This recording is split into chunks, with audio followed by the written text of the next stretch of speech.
बिस्मिल्लाहिर्रहमानिर्रहीम। अस्सलाम वालेकुम नाज़रीन।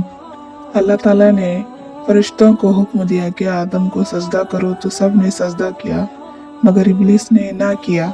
वह जिन्नात में शामिल था तो अपने परवरदिगार के हुक्म से बाहर हो गया, यानी वो जानबूझकर अल्लाह की इताअत से निकल गया और इसने तकब्बुर की बिना पर अल्लाह के हुक्म की तामील से इनकार किया। ये इसकी नापाक फितरत थी जिसने इसे धोखा दिया, क्योंकि वो आग से पैदा किया गया है।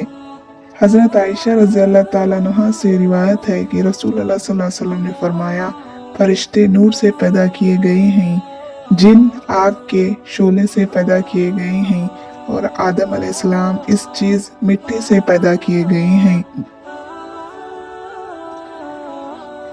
हजरत इब्न अब्बास रज़ियल्लाहु ताला अन्हु कहते हैं कि इब्लीस जमीन के इन फरिश्तों में से था जिन्हें जिन कहा जाता था, और इल्म व इबादत में इन सब से बढ़कर था, और इसका नाम अज़ाज़िल था।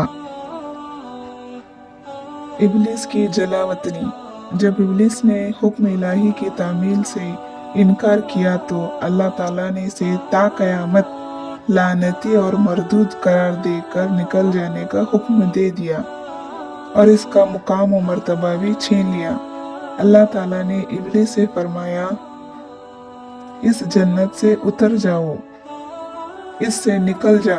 इससे मालूम होता है कि वह आसमान पर था, वहां से इसे नीचे उतर जाने का हुक्म दिया गया, और इस मुकाम और मर्तबे से भी महरूम कर दिया गया जो इसे इबादत की वजह से और इताअत व इबादत में फरिश्तों से मुशाबा हो जाने की वजह से हासिल हुआ था।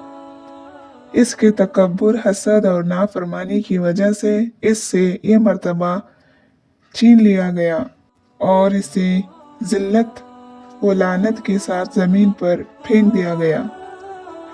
हजरत अबू हुरैरा रज़ियल्लाहु ताला अन्हु से रिवायत है कि रसूलुल्लाह सल्लल्लाहु अलैहि वसल्लम ने फरमाया, जब आदम का बेटा सजदे की आयत तिलावत करता है फिर सजदा करता है तो शैतान एक तरफ होकर रोने लगता है और कहता है, हाय अफसोस, इब्न आदम को सजदा करने का हुक्म हुआ तो इसने सजदा कर लिया, इसलिए इसे जन्नत मिलेगी। मुझे सजदा करने का हुक्म मिला था, मैंने नाफरमानी की तो मुझे जहन्नम मिलेगी।